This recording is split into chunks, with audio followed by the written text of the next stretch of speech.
Christina stood in front of the bathroom mirror for 40 minutes that Friday night, and I remember thinking, watching from the doorway, that I hadn't seen her take that long getting ready for anything in years, not for my sister's wedding, not for her own 35th birthday, not for date nights she'd actually invited me to. My name is Marcus. I'm 39, I teach 11th grade history at a public school outside Asheville, and for 11 years I'd been married to a woman I thought I could read like one of my own lesson plans, predictable in the good way, familiar in a way that felt like safety instead of what it actually was, which was blindness. Ashley and I are doing a girls' night, she said, catching my reflection behind hers. You've got the kids tonight, right? I told you about this on Tuesday. She hadn't told me about it on Tuesday. I remembered Tuesday specifically, because it was parent-teacher conference night and we'd barely spoken beyond logistics about who was picking up Owen from soccer.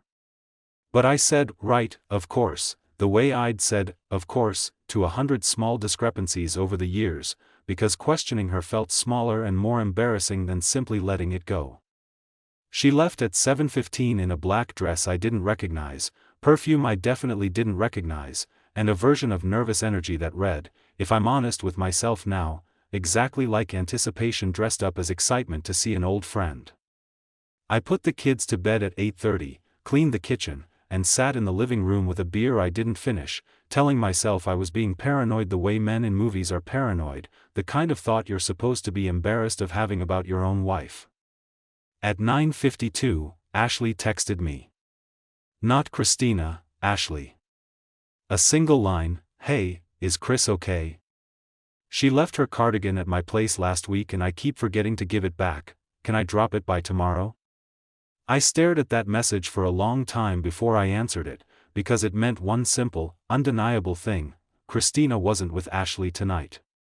Whatever she was doing in that black dress, in perfume I didn't recognize, girls' night was never where she was going.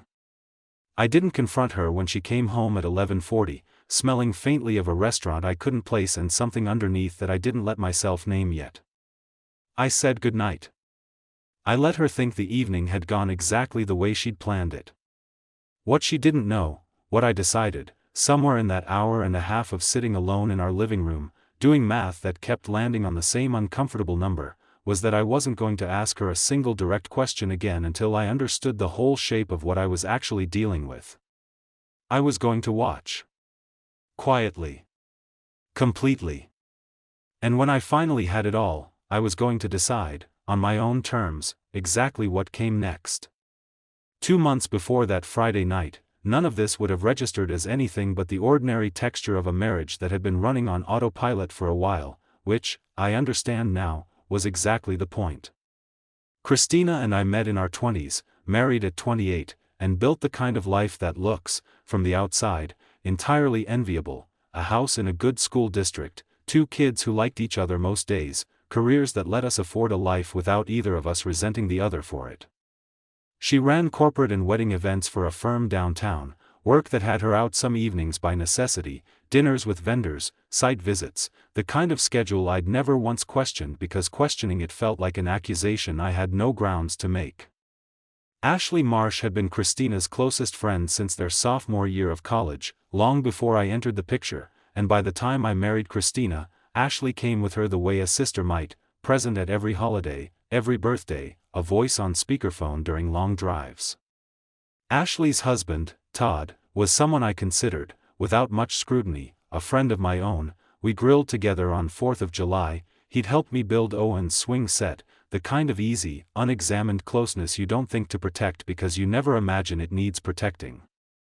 The first thing I noticed, without understanding it as a thing worth noticing, was that Christina's girls' nights with Ashley had become more frequent that spring, once every 2 weeks, then once a week, always described the same casual way, always leaving her a little more energized than the version of her that usually came home from work exhausted. I remember a Tuesday in early March when Todd mentioned, almost in passing while we were both watching Owen's soccer practice, that Ashley had been staying late at her own office more often lately, chasing some promotion, he said, shrugging, unbothered. I remember thinking, distantly, that it was funny how both our wives seemed to be busier than usual at the exact same time, and then not thinking about it again, because the thought arrived and left the way a stray cloud crosses a clear sky.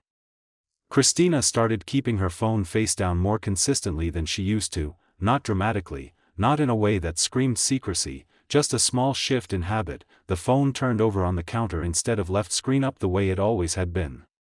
I noticed it the way you notice a piece of furniture has been moved 2 inches, present, faintly odd, immediately dismissed. There's a particular kind of quiet that settles over a marriage once both people have quietly agreed to stop asking each other real questions and call the silence peace instead. Maybe you've lived inside that kind of quiet yourself. It doesn't announce itself as a problem. It just slowly replaces curiosity with routine, until routine is the only language left between two people who used to actually talk. I want to be honest about my own part in this, because it would be easy to tell this story as something that simply happened to me.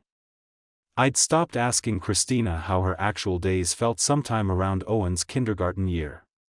I asked about logistics, pickups, dinners, whose turn it was for the dishes, and stopped asking about the parts of her that had nothing to do with our schedule. I told myself that was trust. I understand now it was closer to absence, wearing trust's clothes. The first real crack, the one I actually filed away rather than let pass entirely, came on a Thursday in late March, when Christina came home from a vendor dinner smelling like a cologne that wasn't mine and wasn't, as far as I knew, anyone's. She should have been standing close enough for it to transfer. I asked, carefully, who else had been at dinner. She listed 4 names, all plausible, all people she genuinely worked with. I let it go. I told myself colognes linger in restaurants, on coat racks, on other people's jackets brushing past in a crowded room. I didn't think about it again until 9 days later, when Sophie, our 8-year-old, mentioned at dinner that Mrs. Marsh wasn't even there the last time Christina said she'd dropped her off at Ashley's for a playdate pickup. Christina laughed it off immediately, said Sophie must be confusing which week that was, and moved the conversation to Owen's spelling test. I let her move it. I've wondered since what would have happened if I'd asked Sophie one more question right then, instead of trusting my wife's smooth, immediate correction over my own daughter's simple, unprompted memory. By April, I'd started keeping a private mental log I didn't admit to myself I was keeping: dates, described plans, small inconsistencies that individually meant nothing and collectively meant something I wasn't ready to name. Owen, our 5-year-old, started asking why Mr. Todd picked mommy up sometimes instead of dropping his own kids off with Ashley, a detail so small and so specific that I almost didn't register what it implied the first time he said it. I asked Christina about it that evening, keeping my voice light. She said Todd had offered to carpool her to a work thing once because her car was in the shop, nothing more. It was, on its own, a perfectly reasonable answer. I filed it anyway, next to the cologne, next to Sophie's comment about the empty house. I traveled for a teachers' conference in Charlotte for 3 days in mid-April, and Christina texted normally each night, check-ins about the kids, a funny thing Owen had said, nothing that read as anything but an ordinary marriage running on schedule. On the second night, at 10:15, I noticed her location, shared between our phones for years, mostly forgotten, the kind of feature you set up once and never think about, placed her at an address in North Asheville I didn't recognize, nowhere near Ashley's house, nowhere near any restaurant either of us frequented. I stared at the little blue dot on the map for a long time. I want to stop here for a second. If you've ever watched a small blue dot on a map tell you something your wife hadn't, you already know the particular, quiet dread that settles into a hotel room 400 miles from home. It isn't rage, not yet. It's smaller and colder than that, the sensation of a floor you thought was solid revealing, very calmly, that it never was. I didn't confront her over the phone. I told myself I needed to see the whole picture first, needed more than a blue dot and a cologne and a daughter's offhand comment, before I said anything I couldn't take back. I understand now that part of that patience was genuine strategy, and part of it was simple fear of an answer I still, on some level, hoped wouldn't come. She told me, much later, what that week had actually looked like from her side. I told myself it was the last time, that week in April, more times than I could count. I remember standing in that apartment, his apartment, not a hotel, which somehow made it worse in my own head, more deliberate, and thinking about you at your conference, and Sophie's spelling homework I hadn't checked, and feeling something split cleanly down the middle of me. Half of me wanted to be exactly where I was. Half of me wanted to call you and tell you everything and end it that same night. I did neither. I turned my phone face down on his nightstand and stayed anyway. That's what she told me. I knew none of it yet. I only had a blue dot on a map and a growing certainty I still hadn't let myself fully believe. The subplot that mattered more than I understood came from Ashley herself, unwittingly, through a series of small inconsistencies of her own. In late April, Ashley mentioned to me, in passing, at a birthday party for one of Sophie's classmates, that she and Christina hadn't actually done a girls' night together in ages. Honestly, we keep meaning to. I stood there holding a paper plate of cake, watching Ashley say this with complete, unbothered sincerity, and understood in that moment that Ashley had no idea her own name was being used as cover for something she wasn't part of at all. That single sentence rearranged everything. It meant Christina wasn't confiding in her best friend and using her as an alibi with her knowledge. It meant Ashley was as unknowing a bystander in this as I was, and it meant whoever Christina was actually seeing had access to details specific enough to construct a convincing story without Ashley's help at all. I found the confirmation I didn't want 3 days later, doing something I'd never done in 11 years of marriage. I checked the browser history on our shared family laptop, the one Christina used for event planning spreadsheets, and found a search, 2 weeks old, for flight prices to a business conference in Nashville that didn't exist on her actual work calendar, which I'd had access to for years and had simply never once thought to check. Todd's name came up 4 days after that, not from suspicion on my part but from an offhand comment of his own. He mentioned, while we grilled together on a Saturday, that he'd been putting in some late nights at a co-working space downtown he'd started renting, something new, something Ashley apparently found tedious to hear about. I remember standing at that grill, spatula in hand, feeling the last piece slide into place with a quiet, sickening click. I didn't confront anyone.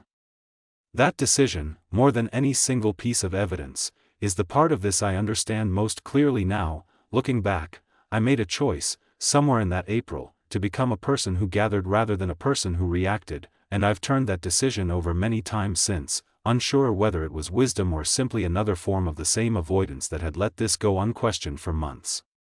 I started by checking, quietly, whether the co-working space Todd mentioned was real. It was, a small business incubator downtown, day passes available to anyone. I drove past it on a Wednesday afternoon during my planning period and saw Christina's car in the small parking lot, at 1:40 in the afternoon, on a day she'd told me she had back-to-back vendor calls from home. I sat in my own car across the street for 11 minutes, engine off, and did not go inside. I want to be honest that some part of me, in that moment, wanted to walk through that door and end the uncertainty immediately, whatever the cost. I didn't. I told myself I needed more than a parking lot to build the case I was quietly assembling, though I understand now that case is a strange word for what a marriage should never require in the first place. I found the receipts after that, methodically, the way I might have researched a lesson plan, not obsessively, not every day, but steadily, over 3 weeks in late April and early May. A hotel charge on a credit card statement Christina managed but that I still, technically, had online access to, dated the same Wednesday as the parking lot.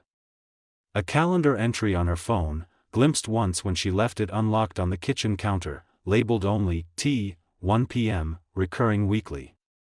Kelly, no, this wasn't Kelly's story, I'm getting ahead of myself, it was my own sister, Denise, who called in early May, unprompted, to ask carefully whether things were okay at home, because she'd run into Christina at a downtown cafe on a day Christina had told me she was working from the office, sitting across from a man Denise didn't recognize, both of them leaning in close over coffee in a way Denise described, delicately, as not exactly a business meeting. I thanked Denise for telling me. I didn't tell her how much of the picture I already had. Sophie's comment about Mrs. Marsh not being there resurfaced in my memory that same week, no longer an isolated oddity but one clear point in a pattern I could now trace in full. Owen's questions about Mr. Todd picking mommy up stopped feeling like a child's harmless confusion and became, instead, the exact confirmation I'd been circling for weeks. By the second week of May, I had what I needed: dates, a location, a name, a pattern spanning at least 10 weeks, likely longer. I didn't feel triumphant assembling it. I felt something closer to grief arriving early, grief for a version of my marriage I now understood had stopped being real months before I let myself notice. I want to stop here for a moment, because this is the part of the story that's harder to say plainly than the betrayal itself. I could have confronted Christina the day I saw her car in that parking lot. I chose not to, and I've asked myself since whether that choice was strength or simply the same old fear of an ending, dressed up in a calmer voice. I think it was some of both. I wanted the whole truth in my hands before I let her see that I knew any of it, not to punish her with the waiting, but because I needed, for my own sake, to stop being the last person in my own life to understand what was actually happening in it. I told no one what I'd found, not Denise, not my closest friend from college, no one, until I had every piece laid out clearly enough that there would be no room left for the kind of half-explanation I suspected, correctly, that Christina was capable of constructing on short notice. I chose a Sunday afternoon, deliberately, when the kids were at my mother's for their monthly overnight visit and the house was fully, uninterruptedly quiet. I laid everything out on the kitchen table before Christina came downstairs from her shower, the credit card statement, printed. A screenshot of the calendar entry. The dates lined up against her own described schedule for each of those weeks, typed out in a simple 2-column list, the kind of document I might have built for a classroom presentation. She stopped in the kitchen doorway when she saw it, and I watched something in her posture go very still, the particular stillness of someone who has spent weeks half rehearsing this exact moment and finding, now that it had arrived, that none of the rehearsals matched the reality of it. "Sit down," I said. My voice didn't shake. I'd had weeks to make sure of that. "I want you to look at what I have. And then I want the truth, the whole thing, not whatever version gets us through the afternoon." She sat. She looked at the papers for a long moment, and I watched her attempt, visibly, to find an angle into denial. I watched her open her mouth twice and close it again, searching for the shape of an explanation that could survive contact with the specific, dated, undeniable evidence in front of her. "It's not as bad as it looks," she said finally, which is, I've come to understand, almost always the first sentence spoken by someone who knows exactly how bad it actually is. "How long?" I said. "Since February," she said, and then, watching my face, added quickly, "But it's not, it wasn't every week, it wasn't as often as this makes it seem." "The calendar says every Wednesday since March," I said, quiet, precise, laying my finger on the printed page rather than raising my voice. "Ashley told me herself you two haven't done a girls' night in months. Sophie told me Ashley wasn't even home the week you said you dropped her off there. I'm not asking you to confirm what I already have. I'm asking you to actually tell me, because right now you're still trying to make this smaller than it is, and I've had 6 weeks of watching you do exactly that." Something in her seemed to understand, in that moment, that minimizing further was no longer a viable strategy, that the specific, dated precision of what I'd laid out had closed off every soft angle she might have tried. Her shoulders dropped. The performance of composure she'd walked downstairs wearing simply gave out.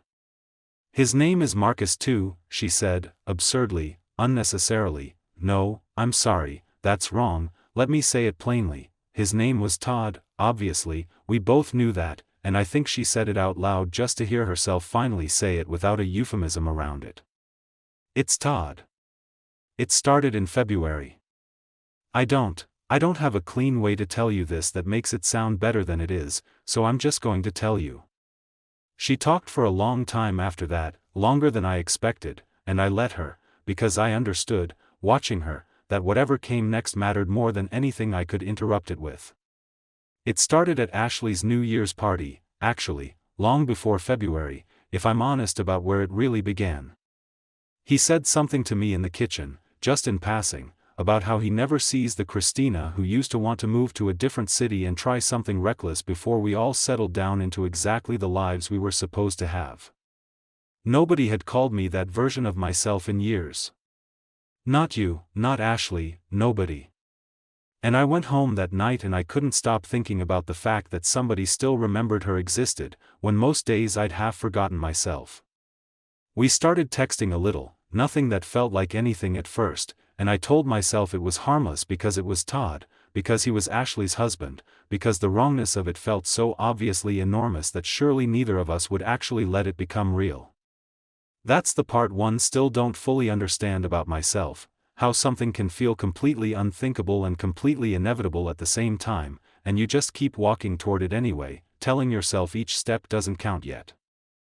The first time we actually met alone was at that co-working space, in February, and I remember standing outside the door before I went in, telling myself I'd just say hello and leave, that this was the last irresponsible thing I'd allow myself before going back to being exactly who I was supposed to be. I didn't leave. And after that first time, I told myself the same thing every single week, that this was the last one, and every single week I believed it a little less and said it anyway, because admitting I didn't believe it anymore meant admitting what I'd actually become. I used Ashley's name because it was the easiest lie available, and I hated myself every time I said it, more than I hated almost anything else about this. She's been my best friend since I was 19 years old, and I made her an unknowing accomplice to something that could destroy her marriage too, and I told myself I'd stop before it ever got that far, and I didn't stop, and now I don't know how to tell her, and I don't know if there's a version of this where I ever get to keep her as a friend once she understands what her own name was used for. I was scared constantly, the whole time. Scared of exactly this moment, obviously, but also scared of what it meant that I could sit at our dinner table some nights, right after seeing him, and still ask Owen about his spelling test and mean the question. I stopped being able to look at the collage of family photos in the hallway some mornings. I'd walk past it fast, on purpose, because looking too long felt unbearable. I threw away a receipt in a gas station trash can once, on my way home, because I couldn't stand having it in my own purse a moment longer, like it was something that could poison the rest of the house if I brought it inside. There was a night in April I almost stopped on my own.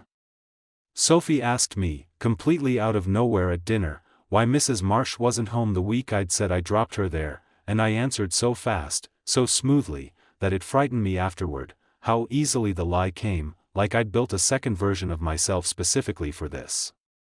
I sat in Sophie's room that night after she fell asleep and told myself I was going to end it the next day. I didn't.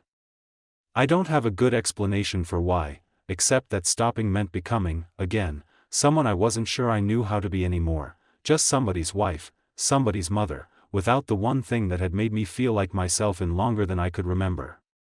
I didn't say much through any of it. When she finished, the kitchen was very quiet, the particular quiet of two people who had just heard the true shape of something they'd both, in different ways, spent months avoiding. "I need you to move out," I said, finally. Not a question. Not an opening for negotiation. Not tonight. This week. I'll help you figure out where, for the kid's sake. But I'm not doing this the slow way anymore. She didn't argue. I think, by then, some part of her had been waiting for exactly that sentence for weeks. Christina moved into a rental across town 12 days later. I didn't help her look for it, in the end, my mother did, without being asked twice, and I understood that as its own kind of mercy, one I didn't have the steadiness yet to extend myself. Ashley found out within the month, not from me, but from Todd himself, who apparently reached a point where the weight of the secret became unsustainable in his own marriage and confessed it to her directly. I heard, secondhand, through Denise, that the conversation between Ashley and Christina that followed was brief and final. 11 years of friendship ended in a single afternoon, with no path back that either of them, as far as I know, has attempted to find since. Todd remained, in every account that reached me afterward, a minor figure at the edges of the wreckage, no dramatic reckoning, no visible consequence beyond his own marriage's quiet collapse, a name that simply stopped coming up in conversation, the way names do once the people attached to them stop being relevant to anyone's life. The custody arrangement settled without much conflict. I hadn't built this on anger, and I didn't want to fight Christina for time with Sophie and Owen, whatever else had broken between us. We split weeks. The kids adjusted faster than I expected, the particular resilience of children who are, thankfully, mostly protected from the parts of this they don't need to carry. I didn't take everything, the way some men do in stories like this. I took what was fair, split what needed splitting, and let the rest go, because holding on to the financial architecture of a marriage that had already ended somewhere back in February felt like carrying furniture out of a house that was already gone. What I did take, deliberately, quietly, over that autumn, was my own life back, piece by piece, the way you'd reclaim a house after long-term tenants who'd worn it down without meaning to. I started running again, something I'd stopped doing years before Sophie was even born. I repainted the bedroom a color Christina had always vetoed. Small things. None of them dramatic. All of them mine. I never had the confrontation people probably expect from a story like this. No scene, no raised voices, no scattered belongings on a lawn. I'd already done the loud part privately, alone, across 6 weeks of quiet gathering, and by the time I sat Christina down at that kitchen table, there was nothing left in me that needed to explode. There was only the fact of it, laid out plainly, and the simple decision that followed. I could have stayed angry through that whole autumn. I chose, somewhere around October, not to. That was the only kind of winning that ever actually mattered to me. I started sleeping through the night again sometime in November, and I noticed it the way you notice a headache has finally lifted, not gradually, but as an actual morning where I woke and realized the low, constant hum of dread I'd been carrying since that April parking lot simply wasn't there anymore. I hadn't announced it to anyone. I just noticed, one ordinary Tuesday, that the weight was gone. I'm not the same man who stood in his own kitchen watching his wife walk in smelling like a restaurant I didn't recognize. I'm quieter now, in a way that feels earned rather than avoidant. I ask more questions than I used to, in every relationship I have, not out of suspicion but out of something closer to respect for the people in my life, a refusal to let silence do the work that honesty should be doing instead. What makes this story different from a simple story of infidelity discovered is the particular cruelty of the disguise. Christina didn't just deceive her husband, she conscripted her oldest friendship into the lie without Ashley's knowledge, turning intimacy into camouflage. That detail reframes the entire betrayal. This was never only about Marcus. It was a quiet, cascading breach of trust that eventually touched every relationship adjacent to it, including one that had nothing to do with the affair itself until it was destroyed by it. Marcus's method of response deserves its own scrutiny. His decision to gather evidence silently for 6 weeks rather than confront immediately wasn't simple restraint, it was, in its own way, a mirror of the exact conflict avoidance pattern that had let years of small inconsistencies pass unquestioned in the first place. The difference, crucially, is that this time the silence had a purpose and an endpoint, rather than functioning as permanent avoidance. That distinction, quiet as strategy versus quiet as denial, is worth sitting with, because on the surface the two can look identical. Christina's monologue reveals something less common in stories of this kind, a woman who understood, in real time, exactly what she was risking and exactly what she was becoming, and kept walking toward it anyway. Her account of the New Year's party comment, being seen, briefly, as a version of herself she believed had disappeared, doesn't excuse what followed, but it does explain the specific hunger that made the first small permission possible. The tragedy isn't that she wanted to feel like herself again. It's that she mistook a stolen, dishonest version of that feeling for the real thing, and by the time she recognized the difference, an 11-year friendship and marriage had already absorbed the cost. The true point of no return in this story likely wasn't the first meeting at the co-working space, it was the moment Christina used Ashley's name as an alibi. That single decision converted a private failure into a betrayal of someone entirely innocent, and it's the detail that makes reconciliation, in any form, functionally impossible by the end.